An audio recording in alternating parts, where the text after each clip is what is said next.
నమస్తే శివాబి న్యూస్ కు స్వాగతం. నా పేరు మహేశ్వరి. ఈనాటి వార్తల్లోని ముఖ్యాంశాలు.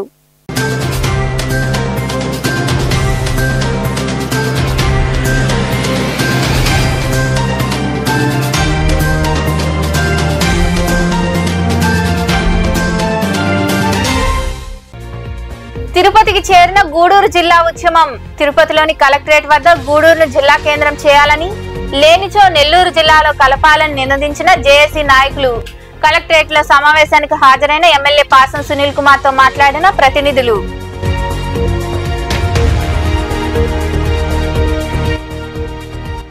తుఫాన్ల కారణంగా ఇబ్బందులు పడుతున్న చేనేత కార్మికులను ఆదుకోవాలి. గూడూరులోని సబ్ కలెక్టర్ కార్యాలయం వద్ద నిరసన వ్యక్తం చేసిన అనంతరం మాట్లాడిన ఏపీ చేనేత కార్మిక సంఘం జిల్లా కన్వీనర్ రాయవరపు శ్రీనివాసులు.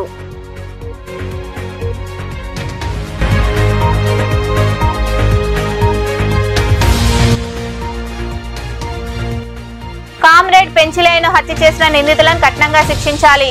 గూడూరులోని గడార స్తంభం, మనుబోల్లో వేర్వేరుగా నిరసన వ్యక్తం చేసిన సిపిఎం మరియు ఇతర సంఘాల నాయకులు, కార్మికులు.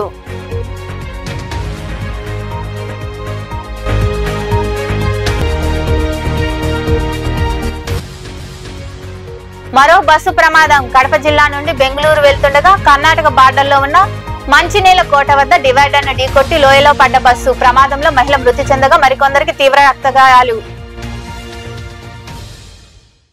గూడూరు జిల్లా ఉద్యమం తిరుపతికి చేరింది. తిరుపతిలోని కలెక్టరేట్ కార్యాలయం వద్ద జేఏసీ ఆధ్వర్యంలో నిరసన కార్యక్రమం జరిగింది. జిల్లా ఇన్ఛార్జ్ మంత్రి అనగాని సత్యప్రసాద్ కు స్థానిక ఎమ్మెల్యే పాసం సునీల్ కుమార్ చొరవతో జేఏసీ నాయకులు వినతి పత్రం అందజేశారు. గూడూరు జిల్లా ఉద్యమం తిరుపతికి చేరుకుంది. గూడూరును జిల్లా కేంద్రం చేయాలి లేదా నెల్లూరు జిల్లాలో కలపాలంటూ జేఏసీ ఆధ్వర్యంలో ఉద్యమం కొనసాగుతుంది. ఈ క్రమంలో భాగంగా మంగళవారం జేఏసీ నాయకులు, ఉద్యోగులు తిరుపతికి చేరుకున్నారు. కలెక్టరేట్ వద్ద షరతులతో కూడిన అనుమతులతో సెక్యూరిటీ లోనికి పంపించారు. అక్కడ తమ నిరసన గళం వినిపించారు. కలెక్టరేట్ లో నిర్వహించే సమావేశానికి ఎమ్మెల్యే పాసం సునీల్ కుమార్ హాజరు కాగా ఆయనతో కూడా నాయకులు మాట్లాడారు. గూడూరును జిల్లాగా ప్రకటించాలని, లేనిచో నెల్లూరు జిల్లాలో విలీనం చేయాలని వారు నినాదాలు చేశారు. అనంతరం మంత్రి అనగాని సత్యప్రసాద్ అధికారులకు వినతి పత్రం అందజేశారు. ఈ సందర్భంగా జేఏసీ కన్వీనర్ దశరథ రామిరెడ్డి తదితరులు మాట్లాడారు.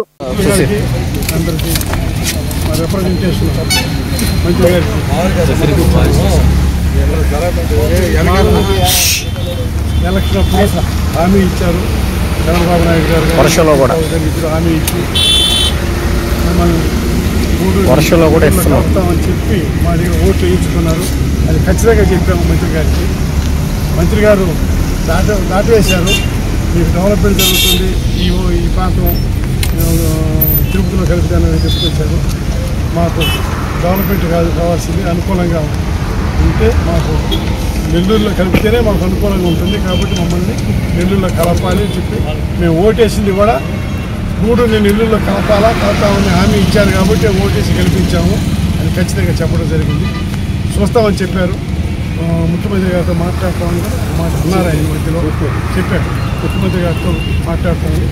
కానీ వాళ్ళు గవర్నమెంట్ స్టాండ్ కాబట్టి సమర్థించాలి కాబట్టి చెప్తున్నారు. కానీ మనసులో మటుకు వాళ్ళకి కూడా మనం ఏదో అన్యాయం చేసామని అనిపించినట్టుగా జేఏసీ తరఫున కలిసినటువంటి మినిస్టర్ గారు అయితే ఖచ్చితంగా ఆయన భావం వాళ్ళు వ్యక్తపరిచినప్పటికీ కూడా మనం చెప్పేది కూడా బాగా వాళ్ళు విన్నారు. విని ఆలకించి దీని మీద ఏంటంటే మేము కూడా ఏంటంటే చంద్రబాబు ముఖ్యమంత్రి దృష్టికి తీసుకుపోతాం మీ సమస్యలు అని చెప్పడం జరిగింది.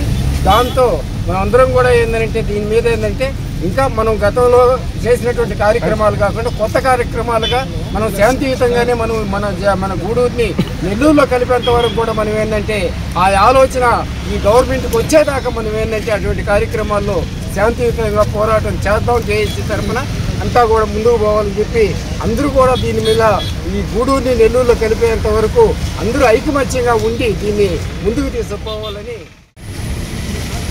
గూడూరు జేఏసీ పక్షాన ఆంధ్రప్రదేశ్ రెవెన్యూ శాఖ మంత్రి, తిరుపతి జిల్లా ఇన్ఛార్జ్ అయినటువంటి అనగాని సత్యప్రసాద్ గారిని కలిసి గూడూరును నెల్లూరు జిల్లాలో కలపాలనేటువంటి డిమాండ్ని వారి ముందు ఉంచడం జరిగింది. గూడూరు ప్రజల మనోభిష్టం మేరకు గతంలో నేటి ముఖ్యమంత్రి ప్రతిపక్షంలో ఉన్నప్పుడు వచ్చి గూడూరు ప్రాంతానికి వచ్చి హామీ ఇవ్వడం జరిగిన విషయాన్ని కూడా వారి దృష్టికి తీసుకెళ్ళాం. అయితే మంత్రి గారు తిరుపతి జిల్లా కూడా అభివృద్ధి జరుగుతుంది, విమానాశ్రయం ఉందని చెప్తే సామాన్య ప్రజలు విమానాలు ఎక్కే పరిస్థితి లేదు. సామాన్య ప్రజలు కలెక్టరేట్కి రావాలన్నా, డిఈఓ కార్యాలయాలకు రావాలన్నా, ఇతర జిల్లా కార్యాలయాలకు రావాలన్నా చాలా సుదూరమైన ప్రాంతం 150 కిలోమీటర్ల దాకా ఉన్నాయి. మరి కోట, వాకాడు, గుమ్మల దెబ్బ అయితే ఇంకా ఎక్కువ దూరం ఉంది. ఆ పరిస్థితి మీరు అర్థం చేసుకోండి. మాకు కోటవేత దూరంలో ఉన్నటువంటి నెల్లూరు జిల్లా కేంద్రం 35-40 కిలోమీటర్ల లోపల ఉంది.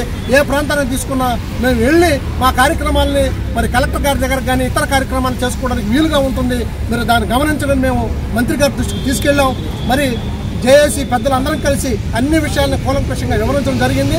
అయితే వాళ్ళ ప్రభుత్వం తీసుకున్న నిర్ణయాల మీద కట్టుబడినట్టుగా చేసినటువంటి పొరపాటుని అయితే గ్రహించినట్టుగా కనబడుతుంది. అయితే గూడూరు ప్రజానేకు మనం అర్థం చేసుకోవాల్సింది ఏంటంటే మనందరం ఐక్యంగా ఉండి మన పోరాటాన్ని ముందుకు తీసుకెళ్తే మన డిమాండ్ ఖచ్చితంగా నెరవేరుతుంది.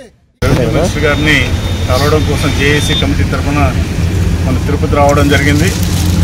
నిన్న గూడూరులో చేసినటువంటి శాంతియుతమైనటువంటి ర్యాలీ కూడా ఇక్కడ వీళ్ళకి తెలియడం జరిగింది. ముఖ్యంగా మంత్రివర్యులు ఈ గవర్నమెంట్ స్టాండ్ తెలియజేయడం జరిగింది వాళ్ళు. కానీ మేము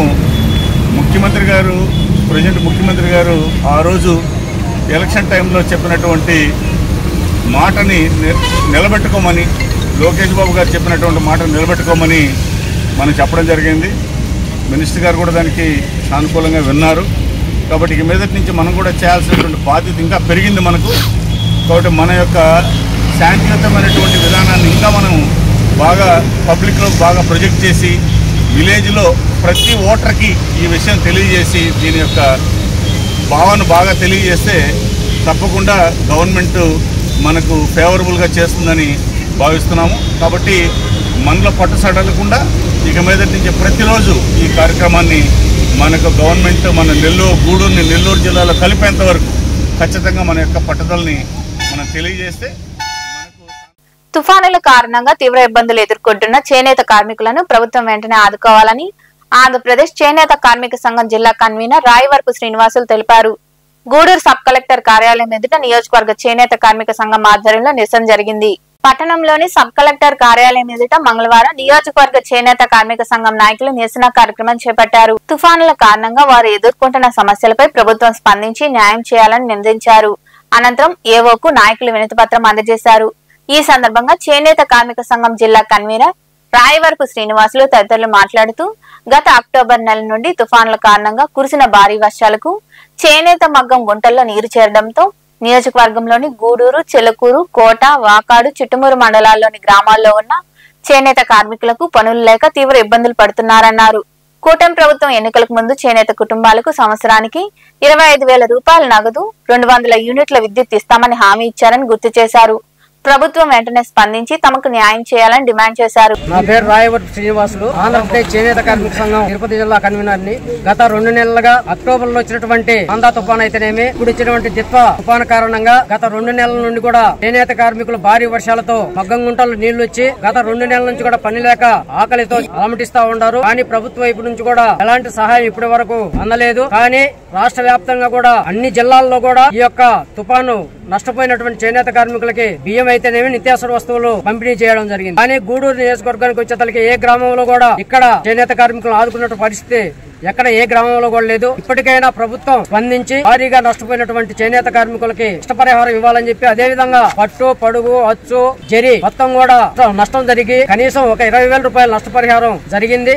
అదే విధంగా ఇప్పుడు గుంటల్లో నీళ్లు వచ్చినాయి కాబట్టి ఫుల్గా రాబోయే ఒక నెల రోజులు చేనేత కార్మికులకి పని ఉండదు. అందువల్ల ఈ 3 నెలలు కూడా చేనేత కార్మికులు పని లేక చాలా ఇబ్బంది పడతా ఉన్నారు. ఈ దేశంలో వ్యవసాయం తర్వాత రెండవదిగా చేనేత పరిశ్రమ ఉంది. ఆ పరిశ్రమ ఇప్పుడు చాలా కనుమరుగయ్యే పరిస్థితి కనిపిస్తూ ఉంది. ఎందుకంటే ప్రభుత్వాలు ఇచ్చేటటువంటి సబ్సిడీలు అయితేనేమి ఇవన్నీ కూడా ప్రభుత్వాలు ఇవ్వక చేనేత కార్మికులను ఆదుకునే పరిస్థితి లేక చేనేత పరిశ్రమే మూతపడే పరిస్థితి. ఇప్పటికైనా కానీ ప్రభుత్వాలు, కేంద్ర రాష్ట్ర ప్రభుత్వాలు ఈ చేనేత వృత్తిని కాపాడాలని చెప్పి మేము డిమాండ్ చేస్తాము. 2 నెలల నుంచి వర్షం పడి గుంటల్లో నీళ్లు, పనులు లేక చాలా ఇబ్బందుల్లో ఉన్నాము. కానీ ఎవరు మమ్మల్ని పట్టించుకోవటం లేదు. మాకు ఎలాంటి ప్రభుత్వం నుంచి ఎలాంటి సహాయాలు అందలేదు. అందుకని మేము మాకు ఏదైనా సహాయం చేస్తారని కోరుతున్నాము. ఇంకా 1-2 నెలల దాకా మేము పనులు చేయలేము. పండగ దాకా మాకు గుంటల్లో నీళ్లు పోవు. పనులు ఉండవు. మేము ఎలా బతకాలనేది మా బాధను తెలియజేస్తున్నాము. ఈ కార్యక్రమంలో చేనేత కార్మిక సంఘాల నాయకులు నారా వెంకటప్పయ్య, జె మురళి, కన్నా బ్రహ్మయ్య, నారాయణ, గురుబాబు, కటికాల శ్రీనివాసులు, సిహెచ్ వెంకటేశ్వర్లు, జక్కం విఘ్నేశ్వరరావు తదితరులు పాల్గొన్నారు. గంజాయి ముఠా చేతుల హత్యకు గురైన పెంచులయ్యకు న్యాయం చేయాలని, నిందితులను కఠినంగా శిక్షించాలని సిపిఎం నాయకులు డిమాండ్ చేశారు.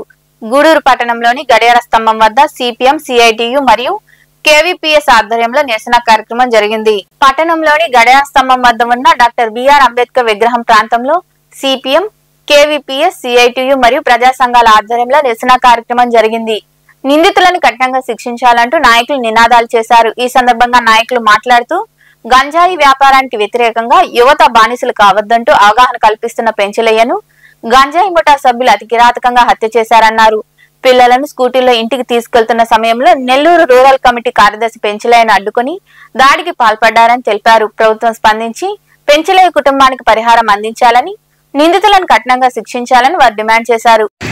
28 శుక్రవారం రోజు నెల్లూరులో జరిగినటువంటి సంఘటన మీకు అందరికీ తెలిసిందే.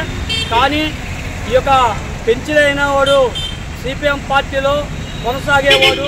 అదేవిధంగా ప్రజానాట్య మండలిలో కూడా ఎక్కువగా కృషి చేసి యూత్లు కూడా ముందుకు కొనసాగించేవాడు. కానీ ఈ ఆర్టీటీ కాలనీలో ఆయన నివాసం ఉంటూ ఆ ఏరియాలో గంజాయి అదేవిధంగా మత్తు పదార్థాలు కూడా ఈ యొక్క అరవ కామాక్షనామి వ్యాపారాలు చేస్తున్నాయని, ఇట్లాంటి పద్ధతులు మంచివి కాదని చెప్పి ఆ యొక్క యూత్ చెడిపోతున్నారని చెప్పి వాళ్ళని మంచి బాటలో నడపాలని చెప్పి నేను ఆలోచించింది. అదే కాకుండా ఆ కామాక్షమ్మ కూడా చిన్న పాత ఇనపక సామాన్లు పెట్టి ఆ వ్యాపారం చేసుకుంటూ అక్కడొచ్చి వీటిల్లో ఆ కాగితాలు ఏర్పిన వాళ్ళ ద్వారా కాలేజీలకి స్కూళ్ళు కూడా బంగేట్ వాళ్ళ ద్వారా ఇటువంటి విజిట్ చేశాను. కానీ ఇట్లాంటి పద్ధతులు పట్టుకుంటుందని యూత్లంతా తయారు చేసి ఒక మీటింగ్ చేసుకొని అయా మనం మంచిదాన్ని పోవాలా, యూత్ చెడిపోతున్నారు, ఆగాడికి అమ్మ తల్లి నువ్వు మన కాళ్ళే మనందరం బాగుండాలా, మనం ఈ పద్ధతులు మానుకోని చెప్పి ఆమె చెప్పింది. మీరు మాకు చెప్పేంత మాత్రం అని చెప్పి హోదావాదుల మీద ఆమెతో తిరుక్కున్నాడని చెప్పే భావాలతో ఆయన్ని ఒక శుక్రవారం రోజు సుమారు 3 గంటల సమయంలో వాళ్ళ పిల్లల్ని తీసుకొని స్కూల్ నుంచి వస్తూ ఉంటే నెల్లూరులో దారుణంగా హత్య చేసిన పెంచులయ్య గారిని, దానికి సంబంధించిన గ్యాంగ్ ముఠాని ఇప్పటికే పోలీసు వారు కొత్తమైన అదుపులోకి తీసుకున్నారు. కానీ ఇంకా 14 మంది దాంట్లో ఇన్వాల్వ్ అయినట్టు పోలీసు వారు తగ్గము. ఇంకా కొంతమందిని అరెస్ట్ చేయాలి. వీరందరినీ కూడా అరెస్ట్ చేసి ఖచ్చితంగా పోలీసు వారు ఆ విధంగా, ఎందుకనంటే పోలీసు వారితో కూడా కలిసి ఈయన గ్యాంగ్ ముఠాకు వ్యతిరేకంగా, గంజాయికి వ్యతిరేకంగా కేరళ ఎంపీ గారితో కూడా ఒక పెద్ద ప్రదర్శన నిర్వహించి ఆడ నెల్లూరు పట్టణంలోని చుట్టుపక్కల ప్రాంతాల్లో గంజాయి సరఫరా కాకుండా ఖచ్చితమైన ఏర్పాటు చేసి ప్రజా కళల ద్వారా ప్రజలను చైతన్యపరిచి అదే కంటింపుగా వాళ్ళకి మారి గ్యాంగ్ పథకం ప్రకారం అది చేసింది. కాబట్టి పెంచులయ్య కుటుంబాన్ని కూడా ప్రభుత్వం వారు ఆదుకోవాలి. ఆ విధంగా కామ్రేడ్ పెంచులయ్య అతి దారుణంగా గంజాయి బ్యాచి మట్టుకరిపించిన మారణాలతో అతి దారుణంగా పసిబిడ్డల్ని సాయంత్రం ట్యూషన్ నుంచి ఇంటికి తీసుకెళ్లే సమయంలో కాపు కాసి అతి దారుణంగా నడి రోడ్డు మీద చంపడం అనేది చాలా దారుణం. నెల్లూరులో ఈ హత్యలు మామూలు అయిపోయింది. రోజుకి ఒకరు, వారానికి ఒక లెక్కన పోలీస్ యంత్రాంగం పూర్తిగా వివరమైందనే ఒక మాటతో చెప్పాలంటే వివరమైందని చెప్పాలి. యువతని బానిసలు చేయొద్దు, గంజాయి అమ్మద్దు అనే దానికి పెంచులయ్య మీద అతి దారుణంగా ఆ ముఠా కట్టి చేయడం అనేది చాలా దారుణం. దాన్ని మేము తీవ్రంగా ఖండిస్తున్నాం. పెంచులయ్య కుటుంబానికి ప్రభుత్వం తరఫున 50 లక్షల రూపాయలు ఎక్స్గ్రేషియా ఇవ్వాలి. పసిబిడ్డల్ని ఇద్దరు చిన్నపిల్లలు వాళ్ళిద్దరిని చదివించేదానికి, వాళ్ళ బాగుబాగుగా చూసేదానికి ప్రభుత్వం వెంటనే చర్యలు తీసుకోవాలి. అతను కామ్రేడు ప్రజానాట్య మండలిలో మంచి ఉద్యమకారుడు, వయసు కూడా చాలా తక్కువ, 37 సంవత్సరాలు. ఈ డ్రగ్స్ మాఫియాని అరికట్టడానికి ఈ కార్యక్రమంలో గూడూరు ప్రాంతీయ కార్యదర్శి జోగి శివకుమార్, బివి రమణయ్య, ఎంబేటి చంద్రయ్య, అడపాల ప్రసాద్, సయ్యద్ రఫీ, జిలాని భాష, ఏకుల రమణయ్య, గండికోట మధు, వెంకట్రావు, ముత్యాలయ్య, దారా కోటేశ్వరరావు, గూడూరు మణి, పెంచులమ్మ, మణి, చంద్రయ్య తదితరులు పాల్గొన్నారు. కామ్రేడ్ పెంచలైన హత్య చేసిన నిందితులను కఠినంగా శిక్షించాలని సిపిఎం మండల కార్యదర్శి దేవదానం డిమాండ్ చేశారు. పెంచలై హత్యను నిరసిస్తూ మనుబోలులో నిరసన కార్యక్రమం చేపట్టారు. పాఠశాలను మూయించివేశారు. నెల్లూరులో కామ్రేడ్ పెంచలై హత్యకు గురి కావడంతో తిరుపతి, నెల్లూరు జిల్లాలో నిరసన కార్యక్రమాలు జరుగుతున్నాయి. సిపిఎం ఆధ్వర్యంలో మనుబోలులో నిరసన చేపట్టి పాఠశాలలకు వెళ్లి మూయించివేశారు. నిందితులను శిక్షించాలంటూ నినాదాలు చేశారు. ఈ సందర్భంగా సిపిఎం మండల కార్యదర్శి దేవదానం తదితరులు మాట్లాడుతూ గంజాయి వ్యాపారానికి వ్యతిరేకంగా యువతకు అవగాహన కల్పిస్తున్న సిపిఎం నాయకుడు పెంచలయ్యను అతి కిరాతకంగా గంజాయి ముఠా హత్య చేసిందని ఆరోపించారు. ప్రభుత్వం స్పందించి నిందితులను కఠినంగా శిక్షించాలని, కుటుంబానికి చేయూత అందించాలని వారు కోరారు. నెల్లూరు ఆర్డిటి కాలనీలో అరవ కామాక్షమ్మ అనే ఆమె తన చెంచాగిరి చేసేటటువంటి వాళ్ళ చేత గంజాయి వ్యాపారం చేస్తా ఉంది. చాలా రోజులుగా గంజాయి వ్యాపారం చేస్తూ చాలా మందిని కొట్టిస్తూ ఆమె భయభ్రాంతులకు గురి చేస్తా ఉంది. అక్కడ సిపిఎం పార్టీ సభ్యుడైనటువంటి ప్రజానాట్య మండలి నెల్లూరు రూరల్ కార్యదర్శిగా పనిచేస్తున్నటువంటి పెంచలయ్య అనే ఆయన అందుకు వ్యతిరేకంగా అక్కడ ఉన్నటువంటి యువకుల్ని, ఆ కాలనీ ప్రజలందరినీ కూడేసి వాళ్ళలో అవేర్నెస్ తీసుకొచ్చేదానికి, వాళ్ళలో చైతన్యం తీసుకొచ్చేదానికి పాటలు పాడుతూ, నాటికలు వేస్తూ అవేర్నెస్ ప్రోగ్రాలు ఏర్పాటు చేసి పోలీసులను కూడా ఇన్వాల్వ్ చేసి, సిఐని వాళ్ళందరినీ ఇన్వాల్వ్ చేసి వాళ్ళల్లో చైతన్యం తీసుకొచ్చే కార్యక్రమాలు అనేకం చేస్తూ ఉన్నాడు. ఆయన చేసేటటువంటి క్రమంలో అక్కడ గంజాయి వ్యాపారానికి అడ్డు తగులుతున్నాడు. గంజాయి వ్యాపారం సరిగా సక్రమంగా సాగడం లేదు ఈ కాలనీలో అని చెప్పేసి ఆయన మీద కక్ష పెంచుకొని ఆమెకి చెంచాగిరి చేసేటటువంటి వాళ్ళందరినీ పురమాయిచ్చి ఆయన స్కూల్కి వెళ్ళి ఆయన బిడ్డల్ని చదువుకుంటుంటే వాళ్ళని తీసుకొని 28వ తేదీ స్కూటీలో ఇంటికి వస్తా ఉంటే అక్కడ ఆర్చి దగ్గర 5 స్కూటర్లలో 10 మంది వచ్చి స్కూటర్లతో ఆయన స్కూటీని గుద్దించి ఆయన పడిపోయిన తర్వాత కత్తులతో విచక్షణారహితంగా అతి క్రూరంగా ఆయన్ని పొడిచి చంపారు. ఇది చాలా దుర్మార్గం అని చెప్పేసి మేము దీన్ని ఖండిస్తా ఉన్నాం. అదేవిధంగా ఆ విధమైనటువంటి అరవ కామాక్షమ్మకి ప్రోత్సాహం ఇస్తున్నటువంటి పోలీసు కూడా డ్రగ్స్ కి వ్యతిరేకంగా పోరాడినటువంటి పెంచలేని చంపిన దానికి వాళ్ళని చంపినటువంటి వెంటనే అరెస్ట్ చేసినారు. చేసిన వెంటనే వాళ్ళని కఠినంగా శిక్షించాలని చెప్పని, పెంచలే కుటుంబాన్ని ఆదుకోవాలని చెప్పని, ప్రభుత్వం ఆదుకోవాలని చెప్పని ఈరోజు జిల్లా వ్యాప్తంగా బంద్ జరుగుతుంది. అందులో భాగంగా ఈరోజు మనుబోలు మండలంలో కూడా మేము ఈ కార్యక్రమాన్ని బంధుకు పిలుపులో భాగంగా చేస్తూ ఉన్నాము. అయితే ఈ ప్రభుత్వం వచ్చినప్పటి నుంచి చూస్తూ ఉన్నాము, విపరీతంగా ఈరోజు ప్రభుత్వమే ప్రోత్సహిస్తుంది ముందు అమ్మడం కావచ్చు, వాళ్ళ అనుచరులకి పాట లేకుండా కూడా సరే ఇళ్ళకి పంచించేటువంటి కార్యక్రమాన్ని ప్రభుత్వమే వాళ్ళ అనుసరణలోనే జరుగుతూ ఉన్నాయి. ఇది ప్రతి గ్రామంలో ప్రతి డోర్ క్యాంపెయిన్కి జరుగుతూ ఉంది. ఇది తెలవకుండా ఎవరికి లేదు. కాబట్టి పాలకులే ఏడ ఈ గంజాయి కావచ్చు, లేకపోతే అదేవిధంగా మందు కావచ్చు, వీటన్నిటి పరోక్షంగా ప్రోత్సహిస్తుందని చెప్పి మేము అభిప్రాయపడతా ఉన్నాం. దీన్ని కఠినంగా శిక్షించాల్సిన అవసరం ఉంది. ఆ పరోక్ష ప్రోత్సాహమే ఇటువంటి వాటికి హత్యలకి గురి చేస్తూ ఉంది. ఈ హత్యల వెనక ప్రభుత్వ ప్రోత్సాహం ఉందని చెప్పి మేము చెప్పదలుచుకున్నాం. కాబట్టి వెంటనే మా ప్రోత్సాహం లేదని నిరూపించుకోవాలంటే ప్రభుత్వం, పాలకులు, పోలీసు యంత్రాంగం అంతా కూడా. ఈ కార్యక్రమంలో అన్ని ప్రజా సంఘాల నాయకులు, కార్మికులు పాల్గొన్నారు. గూడూరు 2వ పట్టణానికి చెందిన శ్రీలక్ష్మికి ఓజిలి మండలానికి చెందిన రాజాకు వివాహమైంది. కొంతకాలంగా భార్యాభర్తల మధ్య గొడవలు ఉండడంతో పిల్లలను చూసేందుకు గూడూరుకు వచ్చిన భర్త రాజాపై భార్య లక్ష్మి, అత్త సుధారాణి వేడి నూనె పోయడంతో తీవ్ర గాయాలయ్యాయి. ఈ మేరకు బాధితుడు ఆసుపత్రిలో చికిత్స పొందుతున్నాడు. 2వ పట్టణానికి చెందిన శ్రీలక్ష్మి అనే మహిళకు ఓజిలి మండలం నెమలిపూడికి చెందిన రాజా అనే వ్యక్తితో వివాహం జరిగింది. వీరికి 2 ఆడపిల్లలు కూడా ఉన్నారు. సాఫీగా జరుగుతున్న సంసారంలో శ్రీలక్ష్మి వేరే వ్యక్తితో మాట్లాడుతూ ఉండడంతో మొదలైన కలహాల కారణంగా వారు విడిపోయారు. ఈ క్రమంలో భాగంగా పిల్లలను చూసుకోవడానికి వచ్చిన సమయంలో ఒక్కసారిగా భార్య శ్రీలక్ష్మి, అత్త సుధారాణి ఇద్దరు కలిసి కాసిన వేడి నూనెను రాజా ఒంటిపై పోసి దాడి చేశారు. దీంతో ఆయనకు తీవ్ర గాయాలయ్యాయి. క్షతగాత్రుడు గూడూరులోని ప్రాంతీయ ఆసుపత్రిలో చికిత్స పొందుతున్నాడు. ఈ విషయం తెలుసుకున్న పోలీసులు కేసు నమోదు చేసి దర్యాప్తు చేస్తున్నారు. కుమారుడికి గాయాలు కావడంతో అతని తల్లి రోధిస్తుంది.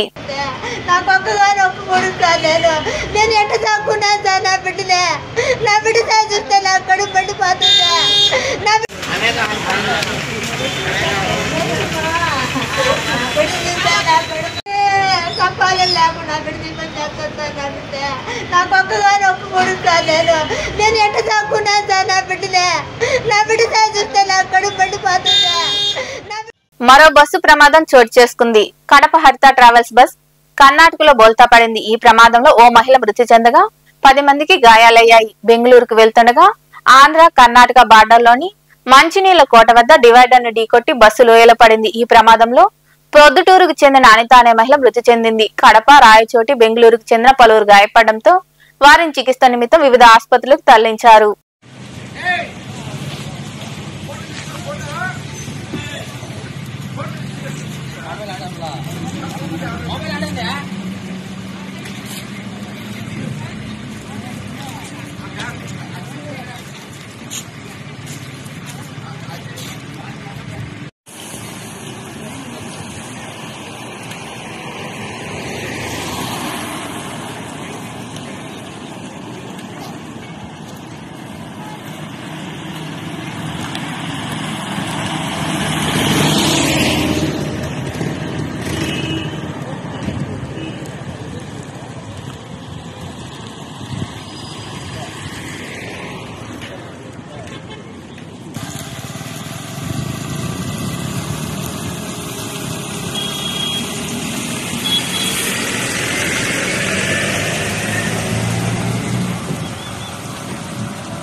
ఉన్నారా డ్రైవర్కి ఏం ఐడియా ఉంది కదా?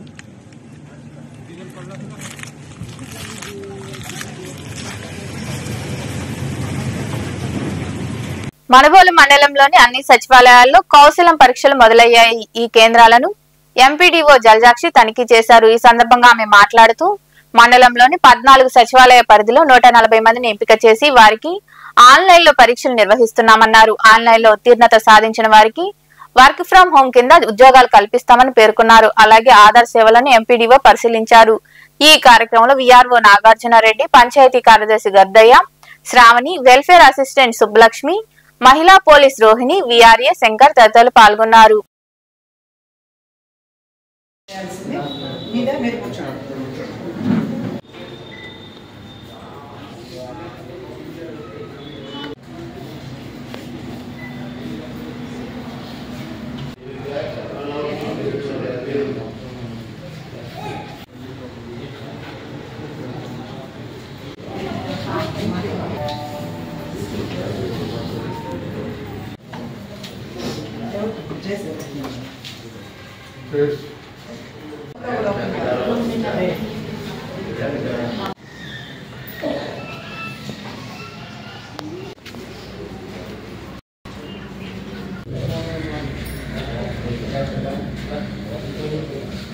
సార్ నమస్తే సార్.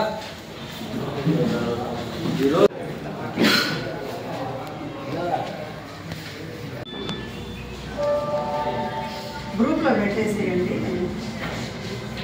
ఏ గ్రూప్ లో పెట్టారమ్మా?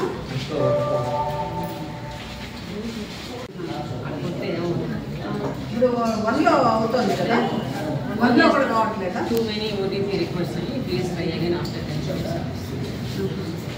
గూడూరు పట్టణంలోని షాదీ మందిర్లో బుధవారం అంతర్జాతీయ దివ్యాంగుల దినోత్సవం ఆత్మీయ సమావేశం నిర్వహిస్తున్నామని దివ్యాంగులందరూ పాల్గొని విజయవంతం చేయాలని రెడ్ సంస్థ అధ్యక్షుడు సుధీర్ కోరారు. గూడూరులో ఏర్పాటు చేసిన సమావేశంలో ఆయన మాట్లాడుతూ అంతర్జాతీయ దివ్యాంగుల దినోత్సవాన్ని పురస్కరించుకుని పలు క్రీడా పోటీలు ఏర్పాటు చేస్తున్నామని తెలిపారు. ఈ సమావేశానికి ముఖ్య అతిథిగా ఎమ్మెల్యే పాసం సునీల్ కుమార్ హాజరవుతారని ఆయన వివరించారు. ఈ సమావేశంలో సంస్థ ప్రతినిధులు శ్రీధర్, రాజేష్, శ్రీనివాసాచారి తదితరులు పాల్గొన్నారు.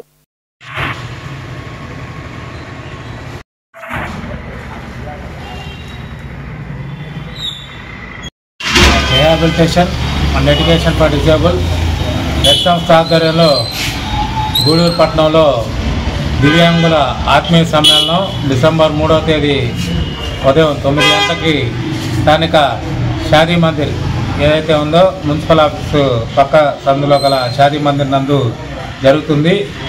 ఈ కార్యక్రమానికి గూడూరు పట్టణం మరియు పరిసర ప్రాంత దివ్యాంగులందరూ కూడా విచ్చేసి ఈ కార్యక్రమాన్ని జయప్రదం చేయవలసింది కోరుతున్నాము.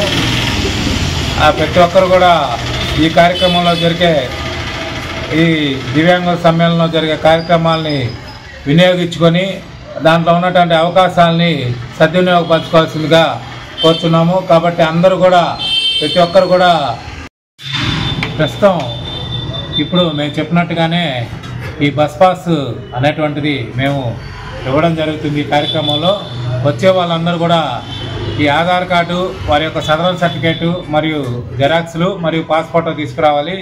అలాగే ఈ బస్ పాస్కి అర్హత ఏంటంటే అంగవైకల్యం అంటే శారీరక వైకల్యం ఉన్న వాళ్ళకి 40% ఉండాలి.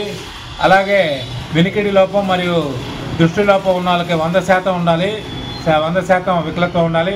అలాగే మెంటల్ రిటార్డెడ్ అంటే బుద్ధిమాంద్యత ఉన్న వాళ్ళకి ఐక్యూ అనేది 60% ఉండాలి. ఐక్యూ 60% ఉంటేనే ఈ బస్ పాస్ వస్తుంది. ఇవి తెలియకుండా కొంతమంది ఏమంటారంటే శాతం అనేది వైకల్య శాతం తక్కువ ఉన్నా ఎక్కువ ఉన్నా మాకు సర్టిఫికేట్ ఉంది.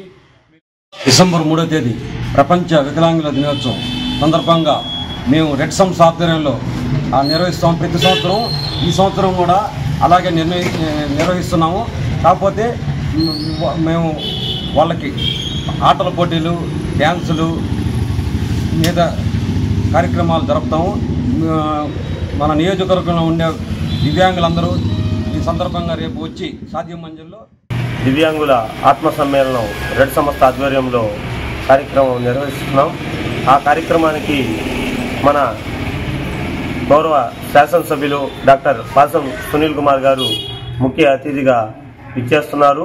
ఈ కార్యక్రమం ముఖ్య ఉద్దేశం ఏంటంటే మన దివ్యాంగులకు సంబంధించిన సమస్యలు ఏదన్నా ఉన్నా, వాళ్ళకి అవసరాలు ఉన్నా దాని మీద మనం అందరం కూర్చొని అక్కడ చర్చించుకొని మీకు ఏదైనా సూచనలు సలహాలు కావాలన్నా, ఏదైనా పథకాలకు సంబంధించిన వాటి గురించి కానీ ఏదైనా ఇతర పరికరాల గురించి కావాలన్నా మా సంస్థ సభ్యులు రేపు అనే కాదు ఎప్పుడైనా నిత్యం మాకు అందుబాటులో ఉంటే మేము తెలియజేస్తూ ఉంటాం.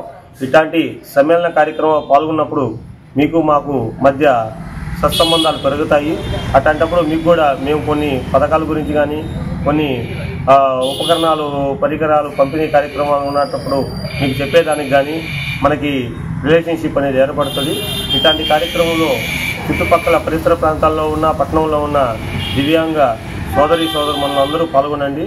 ముఖ్యంగా రేపు ఈ కార్యక్రమంలో మనం ఏంటంటే గూడూరు పట్టణంలోని త్యాగరాజ వీధిలో కొలువైన శ్రీ కళ్యాణ వీరభద్రస్వామి దేవాలయంలో మంగళవారం నిర్వాహకులు మునిమోహన్ ఆధ్వర్యంలో అన్నదాన కార్యక్రమం జరిగింది.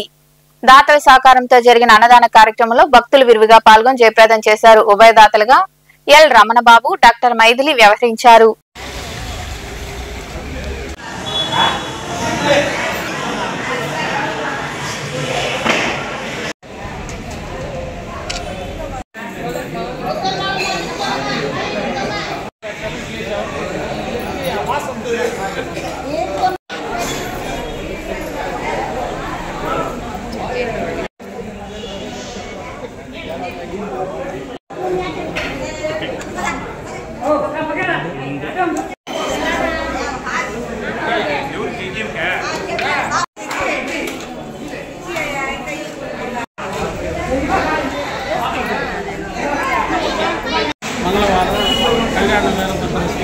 అన్నదాన సేవా సమితి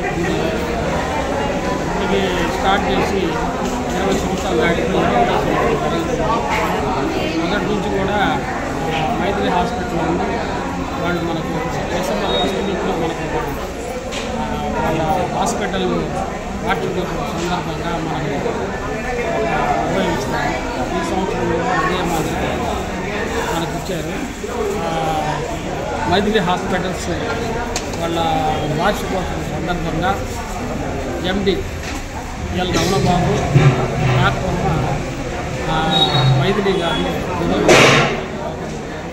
వారికి వారి కుటుంబ సభ్యులకు ఆరోగ్య ఐశ్వర్యాలు, ధనధాన్యాలు అన్నీ ఇవ్వాలని వీరభద్రస్వామి నేను మనస్ఫూర్తిగా చిరకాల మిత్రుడు ఇంకా ఉన్నత గూడూరు పట్టణంలో మంగళవారం నాటి బంగారం వెండి ధరలను the Gudur pawn brokers association ప్రతినిధులు వెల్లడించారు. గ్రాము బంగారం ధర 12,293 రూపాయలు కాగా 8 గ్రాముల ధర 98,344 రూపాయలుగా ఉంది.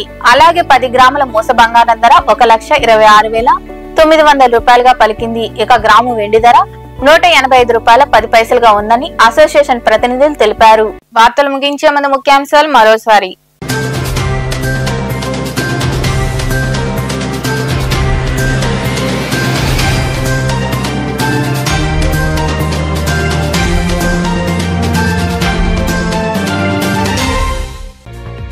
తిరుపతికి చేరిన గూడూరు జిల్లా ఉద్యమం. తిరుపతిలోని కలెక్టరేట్ వద్ద గూడూరును జిల్లా కేంద్రం చేయాలని, లేనిచో నెల్లూరు జిల్లాలో కలపాలని నినదించిన జేఏసీ నాయకులు.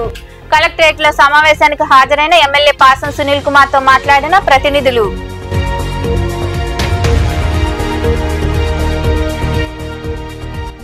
తుఫాన్ల కారణంగా ఇబ్బందులు పడుతున్న చేనేత కార్మికులను ఆదుకోవాలి. గూడూరులోని సబ్ కలెక్టర్ కార్యాలయం వద్ద నిరసన వ్యక్తం చేసిన అనంతరం మాట్లాడిన ఏపీ చేనేత కార్మిక సంఘం జిల్లా కన్వీనర్ రాయవరపు శ్రీనివాసులు.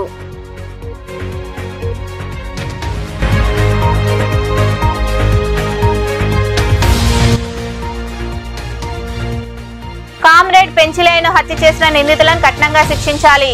గూడూరులోని గడార స్తంభం, మనుబోల్లో వేర్వేరుగా నిరసన వ్యక్తం చేసిన సిపిఎం మరియు ఇతర సంఘాల నాయకులు, కార్మికులు.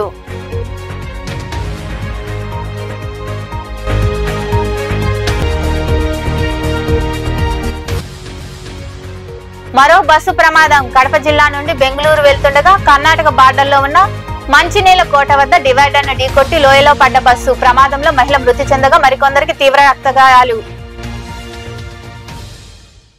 ఈ వార్తలు ఇంతటితో సమాప్తం. తిరిగి ప్రసారమయ్యే శివాబి న్యూస్ లో మళ్ళీ కలుద్దాం. అంతవరకు సెలవు. నమస్తే.